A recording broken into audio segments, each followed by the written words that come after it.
सांगूया, या ठिकाणी चर्चा करूया. तर मग मी पाहिलेला समजा फरक कोणता आहे ई कॉमर्स मध्ये आणि पारंपरिक वाणिज्यमध्ये. तर सर्वात मोठा फरक आहे की पारंपरिक वाणिज्यमध्ये एखाद्या ग्राहकाला वस्तू खरेदी करायची आहे, तर तो ग्राहक ती वस्तू प्रत्यक्ष पाहू शकतो, ती वस्तू हाताळून पाहू शकतो किंवा वापरून पाहू शकतो. परंतु तेच तुम्ही जर ई कॉमर्स मधून ती वस्तू खरेदी करायली, तर जोपर्यंत तुमच्या घरी ती वस्तू येत नाही तोपर्यंत त्याला तुम्ही पाहू शकत नाही. तर हा एक फरक आहे की ई कॉमर्स मध्ये ग्राहक वस्तूची हाताळणी करून पाहू शकत नाहीत किंवा वापरून देखील पाहू शकत नाहीत. मग सारखेपणा काय, समजा दोन्हीमध्ये मी सुरुवातीला तुम्हाला सांगितलं काय सारखेपणा आहे. समजा वस्तूची खरेदी विक्री होते, एवढा फक्त सारखेपणा आहे. बाकी सर्व बाबतीत भिन्नता आहे किंवा वेगळेपणा आहे. मग दुसरा वेगळेपणा कोणता आहे, तर आपण पाहतो पारंपरिक कॉमर्स मध्ये. पारंपरिक कॉमर्स म्हणजे काय, दुसरं तिसरं काय नाही, आपण जे बाजारात जातो, दुकानावरून वेगवेगळ्या वस्तू खरेदी करतो, त्याला पारंपरिक वाणिज्य असं म्हटलेलं आहे. आणि इंटरनेटवरून जी काय आपण खरेदी करतो त्याला ई कॉमर्स म्हटलेलं आहे. बस एवढाच फरक आहे. आपण जसं एक पेन आणायची असली की आपण लगेच जनरल स्टोअरवर जातो आणि पेन घेऊन येतो, तर हे झालं पारंपरिक वाणिज्य. तीच पेन आपण अमेझॉन वरून मागवली तर ते झालं ई कॉमर्स. मग आता शोधनाच्या बाबतीत पारंपरिक वाणिज्यामध्ये आपल्याला माहिती आहे की शोधन करण्यासाठी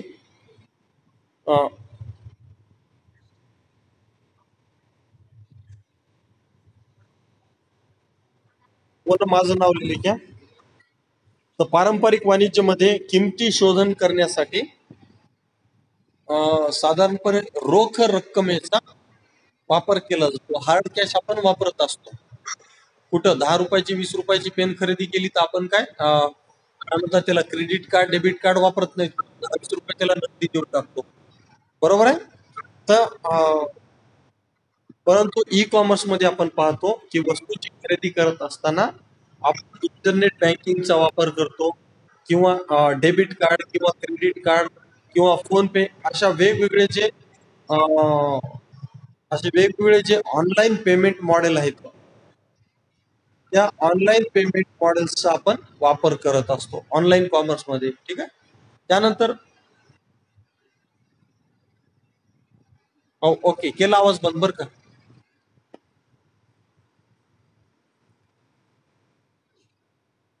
पारंपरिक वाणिज्यमध्ये आपण, अरे कोणाचा आवाज येतोय, बंद करा ना प्लीज.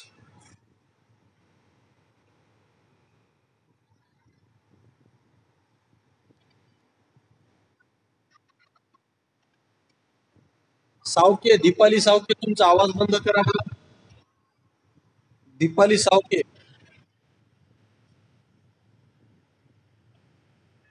मला तर यायला इथं. हा, आता बंद झाला.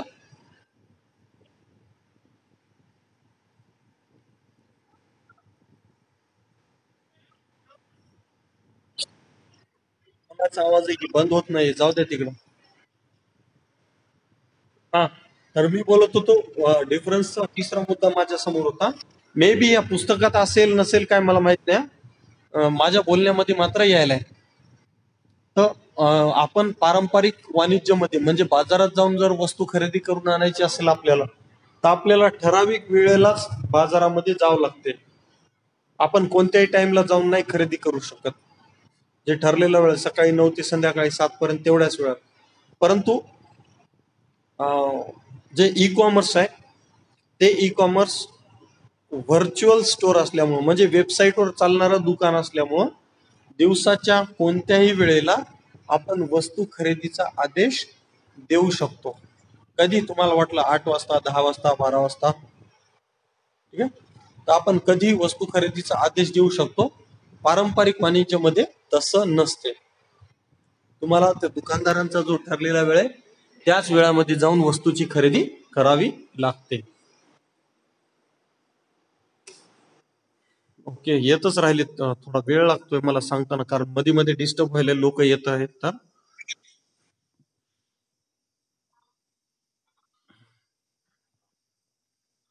त्यानंतर या ठिकाणी पहिला मुद्दा सांगितलेला आहे बघा, मी 2-3 बनाना सांगितले, या ठिकाणी पहिला मुद्दा सांगितलेला आहे पारंपरिक व्यापार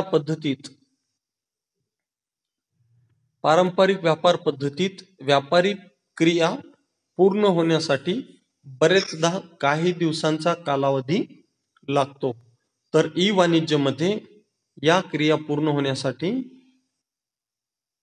काही मिनिटांचा कालावधी लागतो, काही मिनिटांचा. आता हे नेमकं कोणत्या पद्धतीनं? सपोज आपण एखाद्या ठिकाणी माल खरेदी दुसऱ्या गावामध्ये दुसरीकडं कुठं लांबून माल खरेदी करत आहोत, वस्तू खरेदी करायला गेलो, मोठ्या वस्तू आहेत समजा, सपोज दिल्लीहून आपण काही वस्तू आणतोय, तर आपल्याला जायला यायला दिल्लीला 3-4 दिवस लागतात. ठीक आहे, 3 दिवस लागतात समजा. त्यानंतर मग तो माल खरेदी केल्याच्या नंतर संबंधित दुकानदारांना विक्रेत्यांना तो माल ट्रान्सपोर्टमध्ये पाठवणं, टेम्पोमध्ये ट्रकमध्ये तिथून इथे येणं, त्याला पण 1-2 दिवस लागतात समजा. म्हणजे असा एखाद्या खरेदी विक्रीची किंवा व्यापारी प्रक्रिया पूर्ण होण्यासाठी 2-3 दिवस लागून जातात. परंतु ई कॉमर्समध्ये काय, तुम्ही जर ई कॉमर्सच्या वेबसाईटवर वस्तू खरेदीसाठी आदेश दिला तर तात्काळ तो आदेश एक्झिक्यूट होतो किंवा तो आदेश त्या वेबसाईटवर नोंदविला जातो आणि लगेच तो विक्रेता जो असतो तात्काळ ती वस्तू तुम्हाला पाठवण्याची प्रक्रिया सुरू करतो. जर कधी तुम्ही अमेझॉनवरून एखादी वस्तू खरेदी केलेली असेल तर तुम्ही ऑर्डर केल्याच्या 3 ते 4 तासामध्ये ती वस्तू तुमच्याकडे यायला निघते समजा. तर असं कमीत कमी वेळेमध्ये व्यापारी क्रिया पूर्ण होतात. जर शोधनाचं पण तसंच आहे. समजा पारंपरिक शोधन पद्धती कोणती आहे? रोख रकमेची किंवा डिमांड ड्राफ्ट काढून समोरच्या व्यक्तीला पाठवलं जात असे पहिले. पण आता ई कॉमर्समध्ये डिमांड ड्राफ्टचा वापरच केला जात नाही. Debit card, credit card, net banking या तीनही माध्यमातून पेमेंट जे आहे ते तात्काळ केले जाते. नाहीतर तुम्ही डिमांड ड्राफ्ट जर पाठवतायत एखाद्या विक्रेत्याला लांब बसलेल्या, तो डिमांड ड्राफ्ट त्याला पोस्टानं मिळायला 3-4 दिवस लागतात, नंतर त्याचे पैसे मिळायला 1-2 दिवस लागतात. तर हे पारंपरिक वाणिज्यातील व्यापारी क्रिया पूर्ण होण्यासाठी वेळ लागत होता. तर ई कॉमर्समध्ये काय, तात्काळ समजा तुम्ही ह्या अशा वेगवेगळ्या शोधन पर्यायाचा वापर करून तात्काळ पैसे पेड करू शकता. यानंतर समजा अजून एक फरक जर सांगायचा झाला याच्यातलाच, की व्यापारी क्रिया पूर्ण होण्यासाठी बरेचदा काही दिवसांचा कालावधी लागतो. जसं तुम्ही मुंबईहून काही वस्तू खरेदी करणार आहात आणि तुम्ही इथं बसलेले, तुम्ही विक्रेते आहात आणि तुम्ही कंपनीवाल्याकडनं काही वस्तू बोलवायच्या आणि तुम्ही त्याला खरेदी आदेश पाठवताय. तर पारंपरिक वाणिज्यामध्ये काय होते, खरेदी आदेश कागदावर लिहिला जातो, ते मग कागद पोस्टामध्ये टाकला जातो, तो पोस्टानं तिकडे पोहोचायला 4-5 दिवस लागत आणि तो माल यायला पुन्हा 4-5 दिवस लागत. हे झालं पारंपरिक वाणिज्यामध्ये. पण आता मॉडर्न कॉमर्समध्ये काय, की ई कॉमर्समध्ये काय, सिम्पली सगळी लिस्ट कम्प्युटरवर तयार केली जाते आणि ईमेलच्या सहाय्यानं तात्काळ ती यादी समजा उत्पादकाकडे पाठवली जाते. म्हणजे लगेचच्या लगेच त्याला ती यादी मिळते. अशा पद्धतीनं वेगवेगळ्या व्यापारी क्रिया होण्यासाठी ई वाणिज्यामध्ये खूप कमी वेळ लागतो. त्यानंतर इथला दुसरा जर मुद्दा सांगायचा झाला तर पारंपरिक व्यापारात स्थानिक बाजारपेठांचा विचार करून उत्पादकांच्या सेवांच्या, इथं उत्पादकांच्या नका वाचवा, इथं काय वाचायचे, उत्पादनांच्या. ठीक आहे, उत्पादनांच्या व सेवांच्या किमती ठरविल्या जातात. म्हणजे आता स्थानिक बाजारपेठ, जसं आपण भाजीपाल्याचं मार्केट पाहतो, भाजीपाला एखाद्या भाजीपाला जर बाजारात कमी आला, त्या ठिकाणी काय सप्लाय कमी आहे समजा त्या ठिकाणी आणि घेणारे लोक जास्त आहे, तर काय होणार, आपोआप त्या भाजीपाल्याची किंवा त्या वस्तूची किंमत वाढणार. आणि हे कशावरून ठरते, तर स्थानिक बाजारपेठेचा विचार करून. घेणारे लोक जास्त येतं आणि विकणारे कमी येतं, म्हणून किंमत जास्त राहणार. म्हणजे किमती त्या लोकल गरजेनुसार ठरवल्या जातात. परंतु ई कॉमर्समध्ये काय किंवा ई वाणिज्यमध्ये काय, ह्या वस्तू जागतिक बाजारपेठांचा विचार करून ठरविल्या जातात. ठीक आहे, ई कॉमर्स मधल्या किमती ज्या असतात त्या जागतिक बाजारपेठेचा विचार करून ठरविल्या जातात. कारण ई कॉमर्स वरून वस्तू विकत असताना आपल्याला कोणत्याही ठिकाणाहून ग्राहक आपल्याकडं येऊ शकतात. म्हणून समजा जगभरातील इतर कंपन्या किंवा इतर वेबसाईटवरच्या किमतींचा विचार करून किमती ठरविल्या जातात. तर पारंपरिक बाजारपेठेत किंवा पारंपरिक वाणिज्यामध्ये स्थानिक बाजारपेठाचा विचार करून किमती ठरवल्या जातात. असं किमतीबद्दल देखील फरक आहे. किंवा एखादी वस्तू मंगरुळपीरला महाग असते, अमरावतीला स्वस्त असते, मुंबईला गेलं तर अजून स्वस्त असते. म्हणजे हे काय झालं, पारंपरिक वाणिज्यामध्ये स्थानिक बाजारपेठ आहेत, मंगरुळपीर, अमरावती, वाशिम वगैरे. पण जेव्हा तीच वस्तू आपण ई कॉमर्स वरून खरेदी करतो, तर फक्त महाराष्ट्रातलेच राज्य नाही तर भारतभरातील कोणत्याही ठिकाणाहून ती वस्तू खरेदी केल्या जाऊ शकते. म्हणून त्याच्या किमती एकसारख्या असतात. वेगवेगळ्या मार्केटमध्ये वेगवेगळ्या किमती नसतात. त्यानंतर पुढचा मुद्दा आहे, पारंपरिक वाणिज्य प्रकारात उत्पादक जो आहे तो उत्पादनाचा प्रकार व क्षमता निश्चित करतो, तर ई वाणिज्यमध्ये हे सर्व ग्राहक निश्चित करतो. ठीक आहे. उत्पादन प्रकार म्हणजे काय, वस्तूचा प्रकार. जरी आपण म्हणत असलो की ग्राहकाला बाजारपेठेचं पूर्ण ज्ञान असते, ग्राहक बाजारपेठेत जी वस्तू पाहिजे ती खरेदी करू शकतो, परंतु प्रत्यक्षामध्ये असं नसते. तर उत्पादक किंवा विक्रेते जी वस्तू उपलब्ध करून देतील तीच वस्तू ग्राहकाला खरेदी करावी लागते. परंतु ई कॉमर्स मध्ये काय की विक्रेत्यांची संख्या असंख्य असते, खूप सारे विक्रेते असतात आणि मग यामुळं ग्राहक आपल्याला पाहिजे ती वस्तू कोणाकडूनही खरेदी करू शकतो. म्हणजे उत्पादनाचा प्रकार किंवा त्याला लागणारी वस्तू जी ती कुठूनही खरेदी करू शकतो, म्हणजे ते ग्राहक निश्चित करते. आणि तेच पारंपरिक मध्ये कोण निश्चित करणार, उत्पादक किंवा विक्रेता. आमच्याकडे हीच वस्तू आहे, तुम्हाला घ्यायची तर घ्या, नाही तर नका घेऊ, असं पारंपरिक वाणिज्यामध्ये होत असते. पण ई कॉमर्स मध्ये ते शक्य नाही.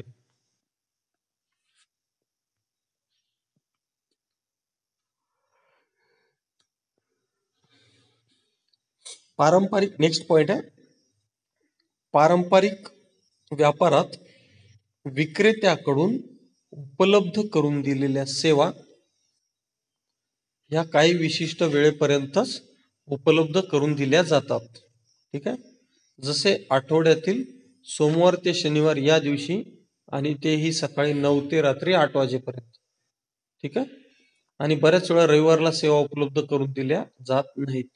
म्हणजे ठरलेल्या वेळेतच आपल्याला वस्तू खरेदी विक्रीचे व्यवहार करता येतात. तर ई कॉमर्स मध्ये असं आहे का, नाही.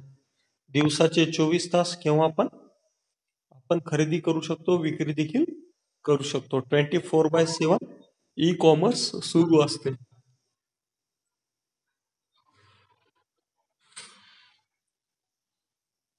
म्हणजे ई कॉमर्सला दिवस रात्र अशी मर्यादा नाही.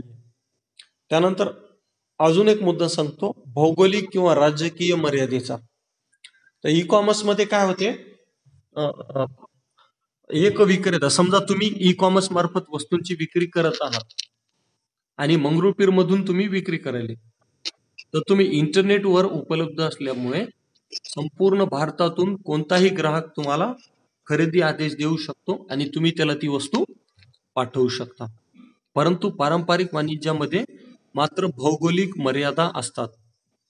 भौगोलिक मर्यादा कसं, तर तुम्ही मंगरुळपीर, हा बोला पडघान साहेब, सिद्धार्थ पडघान, सिद्धार्थ पडघान.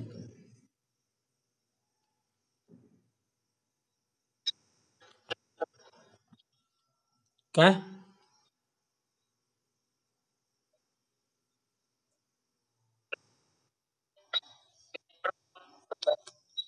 नाही, आवाज नाही यायला.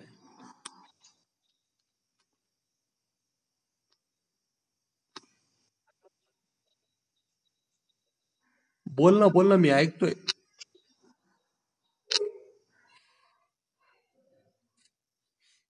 मी ऐकतोय, बोल. नाही लक्षात यायला तू काय म्हणाली, तर मला आवाज नाही येत.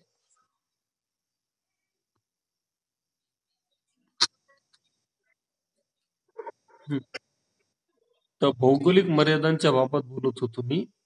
मंगरुळपीर मध्ये जर आपलं दुकान आहे, तर आपण फक्त मंगरुळपीर मध्ये किंवा आसपासच्या परिसरात वस्तू विकू शकतो मंगरुळपीर शहर आणि तालुक्यामध्ये.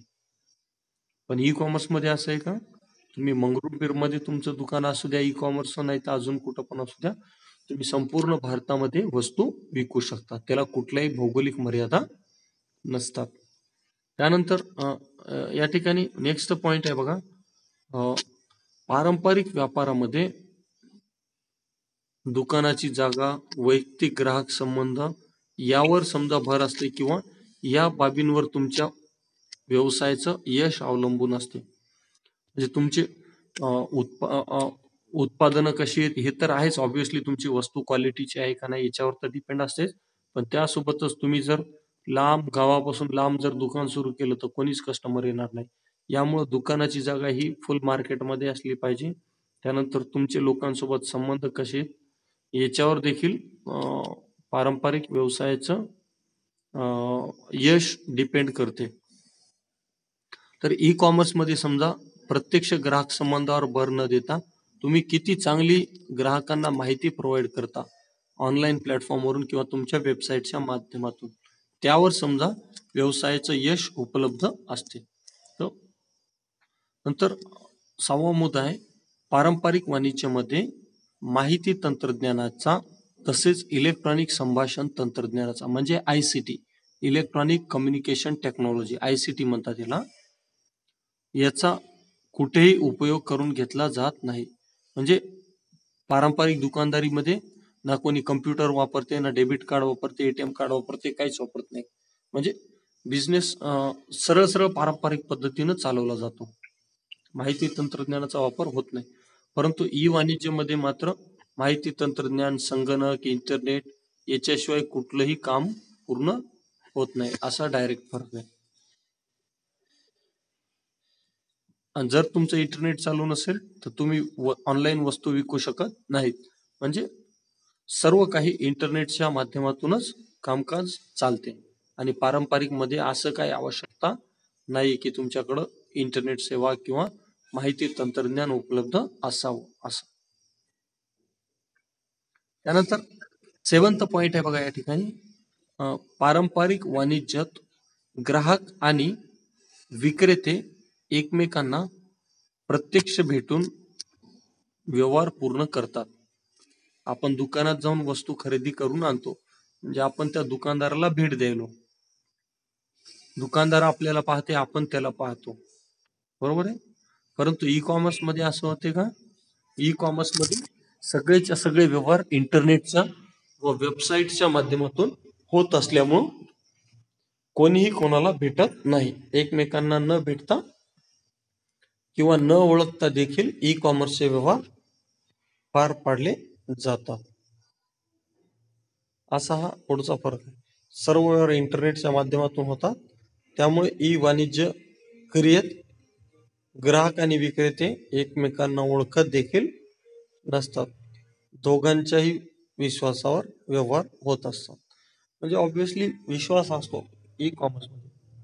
जसं आपण पाहतो की आपण एखादी ऑनलाईन वस्तू खरेदी केली आणि ती कॅश ऑन डिलिव्हरी जर आपण सिलेक्ट केलं तरी ती वस्तू आपल्याला पाठवली जाते आणि जेव्हा वस्तू आपल्याला मिळेल तेव्हा पैसे भरा असं सांगितलं जाते.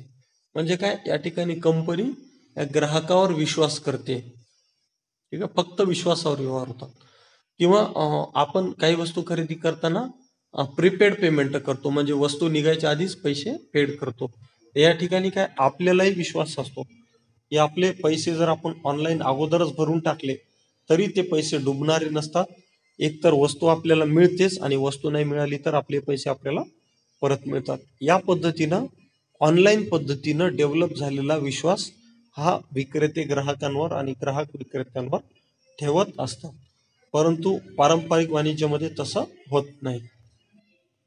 हे ओळखीनं व्यवहार होतात किंवा प्रत्यक्ष एकमेकांना भेटूनच पारंपरिक वाणिज्यामध्ये व्यवहार होत असतात.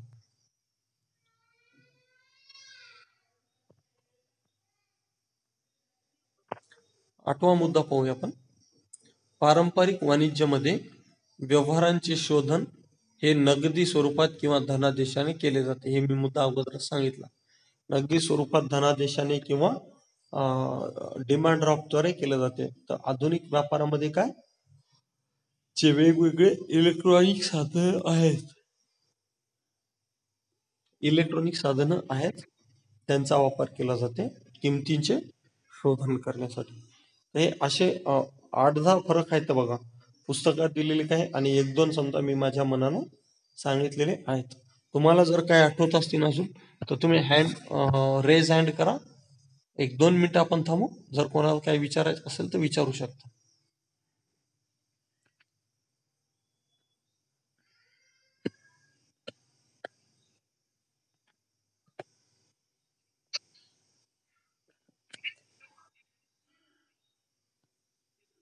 विचारायचं नाही का? हॅलो,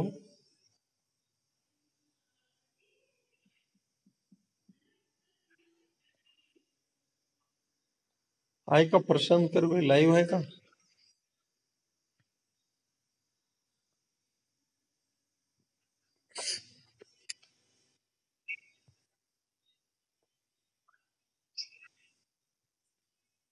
हॅलो,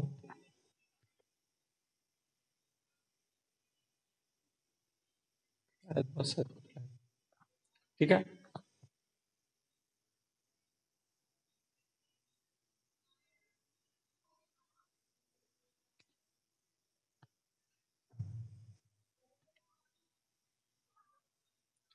वापस जाऊया आपण आपल्या विषयावर, ई कॉमर्सवर. तर काय आहे का कोणाचं काहीतरी चॅट मध्ये दिसायला आले? हा, अंजलीचा मेसेज आलाय. कमी प्राइस मध्ये पण मिळते. बरोबर. मी अगोदर सांगितलं होतं की ऑनलाईन आपण वस्तू खरेदी करत असताना वस्तूची किंमत थोडी कमी असते आणि पारंपरिक वाणिज्यामध्ये थोडीशी जास्त असते. त्याची कारण पण वेगवेगळे. त्यानंतर पुन्हा अजून एक मुद्दा सांगायचा म्हणलं तर इंडियन कस्टमर्सची मेंटॅलिटी सांगतो, जी आता बदलायली हळूहळू.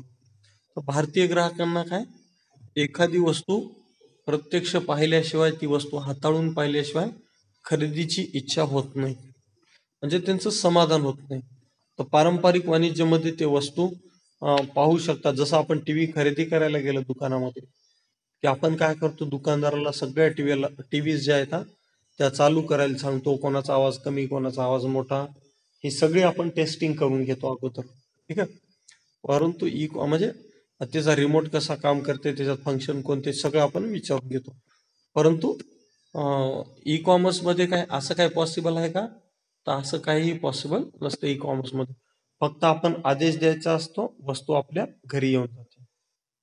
आता घरी येऊन जाते म्हणलं, हा एक पुढचा फरक आहे.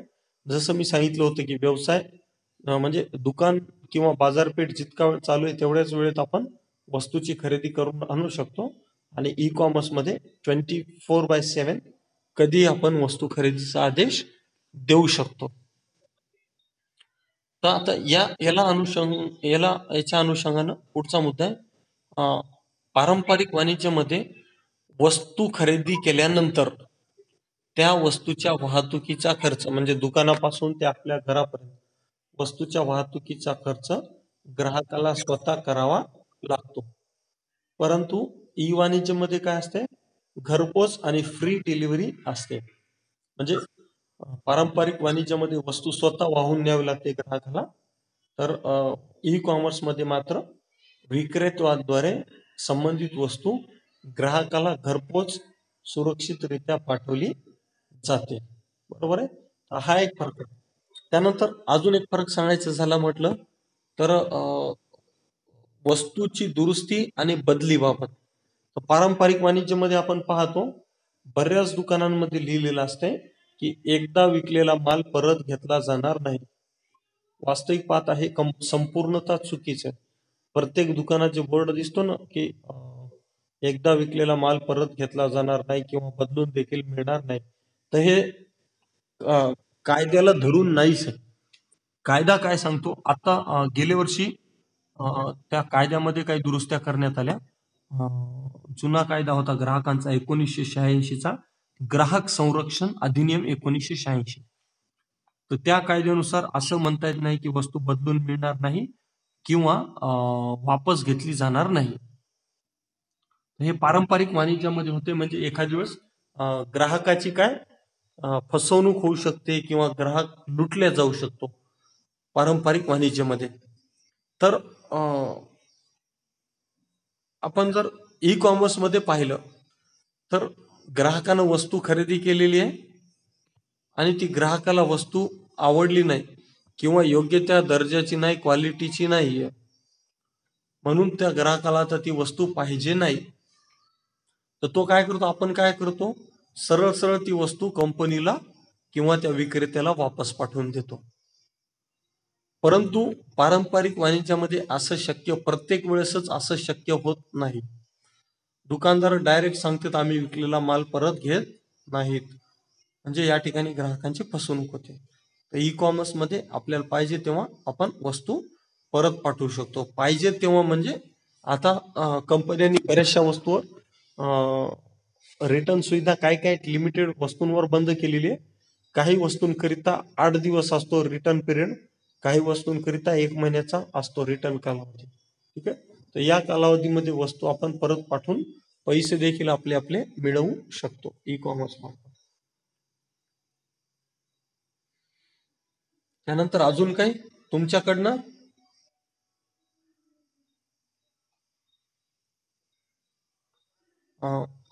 अजून एक महत्वाचा मुद्दा आहे कायद्याच्या दृष्टीनं.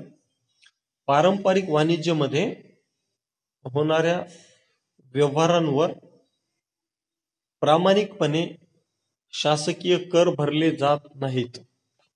आपण पाहतो की फार कमी लोक जीएसटी भरतात, फारच कमी दुकानदार लोक इन्कम टॅक्स भरतात. ठीक आहे, कारण का, तर त्या ठिकाणचे व्यवहार हे रोखीनं होत असतात आणि असंघटित स्वरूपाचे खरेदी विक्रीचे व्यवहार असतात पारंपरिक वाणिज्यामध्ये. कारण समजा 1 किलो साखरेचं पोतं आणलं तर कोणी अर्धा किलो मागते, कोणी 1 किलो, कोणी पाव किलो असं मागते, आणि यामुळे काय होते, सर्वच्या सर्व व्यवहार रोखीनं होतात. म्हणून हे व्यापारी लोक काय करतात, दुकानदार इन्कम कमी दाखवतात, जीएसटी भरत नाहीत आणि इन्कम टॅक्स देखील भरत नाहीत. परंतु ऑनलाईन व्यवहारामध्ये प्रत्येक खरेदी विक्रीची नोंद असते.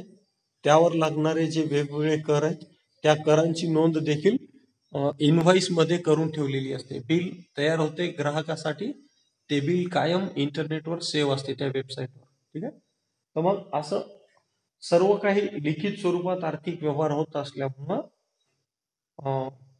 ई कॉमर्सच्या व्यवहारांमध्ये पारदर्शकता असते, आर्थिक व्यवहारांमध्ये पारदर्शकता असते व ई कॉमर्सच्या कंपन्या प्रामाणिकपणे शासनाकडे इन्कम टॅक्स असेल किंवा इतर जे कोणते टॅक्सेस असतात ते प्रामाणिकपणे भरतात.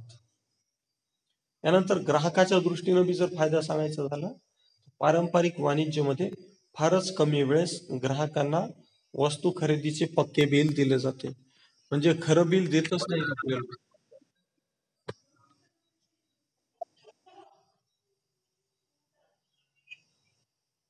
पारंपरिक वाणिज्यामध्ये बऱ्याच वेळेस दुकानदार ग्राहकांना ओरिजिनल बिल देत नाहीत, इस्टिमेट लिहिलेलं असते त्या बिलावर, म्हणजे कशासाठी, तर टॅक्स बुडवण्यासाठी. पण ई कॉमर्स मध्ये तसं होत नाही, ओरिजिनल टॅक्स इनव्हॉइसेस दिले जातात. असे वेगवेगळे मुद्दे फरकाचे आहेत, आपण पण ते दररोज पाहतच असतो, आपल्या पण पाहण्यात येत असतात. या पद्धतीनं कोणतरी मध्ये मध्ये बोलायले कोणतरी बझालं म्हणून, आता मला आवाजाला अजून तुम्हाला पण आला असेल. ठीक आहे, तर आपण इथे थांबू. अर्ध्या तासाचा जवळपास आपला लेक्चर झालेला आहे आणि नोट्स पण तुम्हाला मी पाठवलेले आहेत. आणि प्लीज आहे ना, मी लेक्चर मी घेतो, माझ्या मनानं घेत राहतो. मी घ्यायलो म्हणूनच तुम्ही मला विचारले, सर कधी घेता, घ्या ना लेक्चर, सर टाइम झाला ना, असं मला विचारतायत. ठीक आहे, तर मला त्याचा राग नाहीये, पण मला थोडस वेळ ऍडजस्ट करून द्यावा लागतो प्रत्येक गोष्टीसाठी. ठीक आहे, तर आजच्यासाठी एवढंच आपण थांबू इथं, कारण उशीर व्हायला भरपूर आणि कोणतरी म्हणायले पण. तर ओके, उद्या जरा लवकर घेऊ आपण. हा, ठीक आहे, थँक्यू. बंद करू का, का कोणाला काय प्रश्न आहेत?